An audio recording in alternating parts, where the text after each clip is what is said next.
Hey guys, and welcome back to another weekly recap. In the weekly recap, I like to go over any news related to the old school RuneScape community this week. Now yesterday we did get a content update, granted a very small one. I think most of the remaining changes from poll number 72.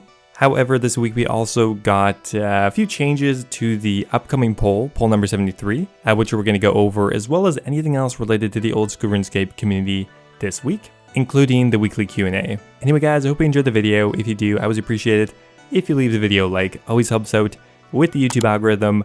Thank you so much, and let's get started. Now first up here, let's go over yesterday's content update, which is called More Poll 72 Updates. Now this poll is especially short, only really having, well, two major updates. Now first up here we have a change to the Hallowed Sepulchre. They have added in a new item called the Hallowed Sack. Essentially, it's just a way for you to spend your excess hallowed marks once you have bought everything from the shop. Otherwise, it would kind of stack up indefinitely with no particular use. So now you can purchase a hallowed sack for 100 hallowed marks, which are going to have an average loot of around 100,000 GP. Now it seems like the loot is mainly comprised of drops that you already get in the Sepulchre. So for example, different types of bolts, cash, there's even the monk's robe tops and bottoms, rune 2-handers, etc. So essentially, this kind of buffs the GP per hour of the Sepulchre by around 1 to 200k per hour. Now there's a couple other updates as well. Now because they've added the Hallowed Sack, they said they've moved one of the loot rolls from the Grand Coffin onto another. So it looks like the Grand Coffin is worth a little bit less, although it's kind of hard to say exactly what they meant by that. Furthermore, the Mysterious Stranger now allows you to store your hallowed tools with him. So for example, the Hallowed Grapple, the Hallowed Mark, the Hallowed Ring, etc. Just so you can free up a bit of extra bank space. And finally here, a long-awaited update. The Dark Acorn has finally gotten its cost reduced a bit. Previously it cost 5,000 hallowed marks, and now it only costs 3,000. So a 40% reduction. If you already have purchased it, you will actually be refunded as well. So you're going to get 2,000 hallowed marks back. Now the final update today is to the Farming Guild. You're now able to trade in your extra Spirit Tree seeds for a seed pack. Now a couple of people had a lot of Spirit Seeds already saved, and it looks like the value is around 100k per Spirit Seed. Now a couple of people did a comparison, for example for Iron Mint, to determine whether or not it's worth trading them in when it comes to experience. And it looks like the amount of experience you get from the seeds that are in the seed pack is somewhat similar to the amount of experience you would have gotten just by planting the Spirit Seeds. However, you get the benefit of getting all of the rewards, herbs and whatnot from the actual individual seeds. So I think it's pretty much worth it for everyone to trade them in. Now there's a couple other minor changes here at the bottom. One notable one that I actually really like is the default option for the Pharaoh Scepter has been changed to wield and not teleport. I've definitely clicked on that by accident a couple of times, but that's pretty much it for the game update this week. Now there's been a couple of minor changes to the upcoming poll blog, poll number 73. We're going to go over the changes. Now they have changed the level requirement on the POH combat dummy. Previously it used to be 53, but they've changed it now to 58 to get all of the new upgrades. The Skull Scepter chunks are indeed going to be stackable.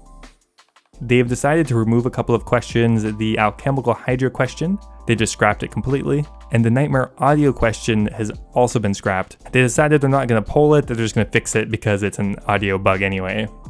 And finally here, a minor change to the combat dummy. The Calphite item that is required is now the Ensouled Calphite head, not the KQ head, which is kind of fair because the KQ heads are very time consuming to get. Being a 1 in 128 drop from the Calphite Queen, needing multiple of those is kind of a bit much. Now at the bottom here, there is a section called your feedback. A couple of interesting things here. Now the first thing is they mention fossils again, and they say while they can't add anything yet, they say we expect to explore new content additions and uses in the future. So I really think they are hinting, or at least planning, of doing something major with the fossils in 2021. Another thing here is they are open to changing the Jar of Darkness again to make it even more common, as some people feel like it's still way too rare. One change it looks like we are going to be getting, probably pretty soon, is to add the ability for the Skull Scepter to autocast Crumble Undead. They say we expect to offer this in a future poll, which means probably going to get that pretty soon. Now, normally there's a live stream on Thursday, and there was actually supposed to be the Gilenor Gazette for September, but that got delayed till today. And the Gazette is actually still delayed, probably will come out sometime later today. Hopefully we'll get to it in time. Now normally I go over the Q&A at the end, but I kind of wanted to put it here because they talk about a lot of important issues and a lot of exciting things that could come to OSRS in the near future. Now one really big one that was kind of announced yesterday is Old School RuneScape, and RuneScape is actually going to be coming to Steam. Now RuneScape 3 is hitting Steam very soon, but it looks like Old School RuneScape is going to come to Steam sometime in early 2021. Now I'm going to pull some information from the live stream. Now they don't answer that much because it's still kind of under lock and key, all the information, but they did talk about some important things. Now one important question is, are you going to be forced to use Steam to play Old School? No, you don't need to play it on Steam. You can still play through the original clients. Now one question a lot of people are asking is, how will third-party clients interact with Steam? Now they didn't have an exact answer. Mod Sween said they're confident they'll be working towards the best resolution for all players. Whatever that means. What do you hope Steam is going to do for the Old School RuneScape numbers? Well, they're not really sure about exact numbers yet, but already the early response from RuneScape 3 is already extremely positive, and I quote here, bonkers. Another important question is, will being on Steam change the way that we monetize our game?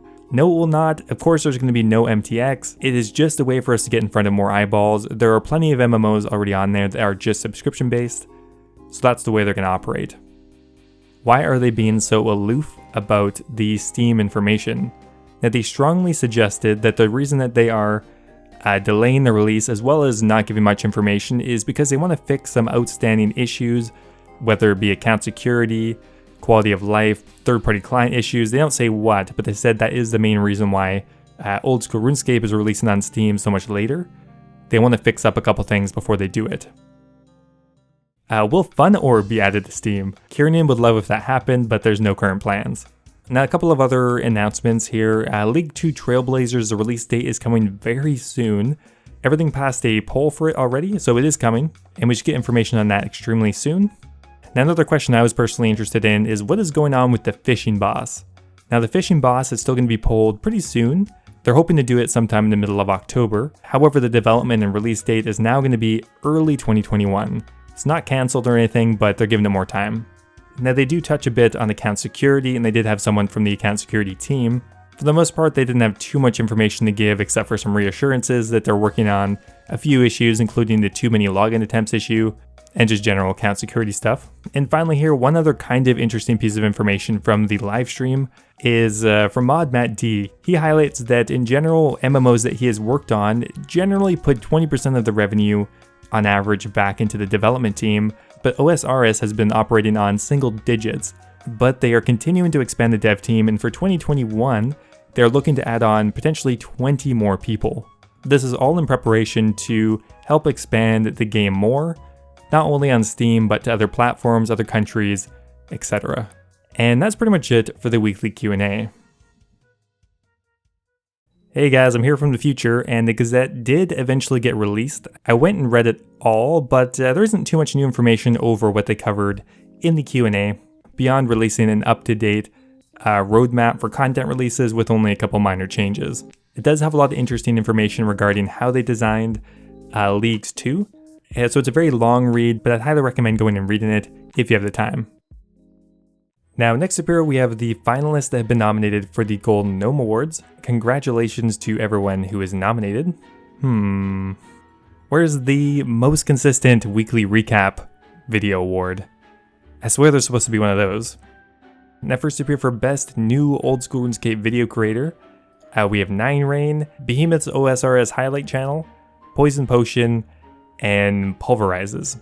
I'm not sure exactly how they determine who is a new creator exactly, but I guess you can kind of just be nominated for anything. For Best Old School RuneScape Video Creator, we have C Engineer, Jimmy, Link's Ocarina and Rarg, and SoupRS. Now for the Best Old School RuneScape Video, we have 4 nominations as well. EVscape's $5,000 OSRS Battle Royale, Goody's OSRS Tactical Nuke Episode 1 and 2, also a really awesome video, Soup's Gilenor Games Episode number 1, and Exact and Rendy's 3 Combat Fire Cape. For the Best New Old School RuneScape Streamer, we have Fat Clouds, Poison Potion, Soulja Boy. I just find that kind of so wholesome funny, I don't know. It puts a smile on my face regardless. For the Best Old School RuneScape Streamer, we have MMORPG, It's Will, Odablock, and Sick Nerd. For the best new old school RuneScape artists, we have Artistic Imp, Crumb OSRS, SD OSRS, and Nancy OSRS. My favorite part here is the 25 buttholes has been nominated for art. Is that because his videos are so artistic, or does he actually make art? I don't know. But also we have 7 Sleeper, Little Smokey, and Zuhar. Somehow the bagel version of Mod Ash is also here, which I think is pretty funny. Anyway guys, don't forget to vote. Now yesterday we also got a very minor update for RuneLite. We're not getting as many updates anymore, but still once a month or once every couple weeks. Now the first major update is you can now check your herb runs and birdhouse runs right from the RuneLite website. If you're logged into your RuneLite account, you can easily check it there without having to log into the game. So that could be kind of useful for mobile players. Next appeared the outlines for the inventory tags plugin has been made to be more accurate. And even the GPU plugin has been improved now with the better load times. Obviously minor bug fixes and new additions for new content, but that's pretty much it. Anyway guys, thanks for watching. I hope you guys enjoyed it. Now before I go here, I want to give a massive thank you to Heathenlock Games who just subscribed my Dragon tier over on YouTube, joining Tiz Talk Bunny, Revolver Ocelot, and Kush Patel. You guys are awesome, thank you so much. Also a massive thank you to Base Titch, Nathan Ashworth, and Double Talk for subscribing at the RuneLite tier. Thank you for making the dream possible, guys. I really appreciate your support. If you guys are looking for another way to support the channel, becoming a YouTube member is an awesome way to do so. You'll get recognized in my videos, get access to a custom membership Discord role, and a few other awesome perks. Thanks for watching, guys, and I'll see you next time.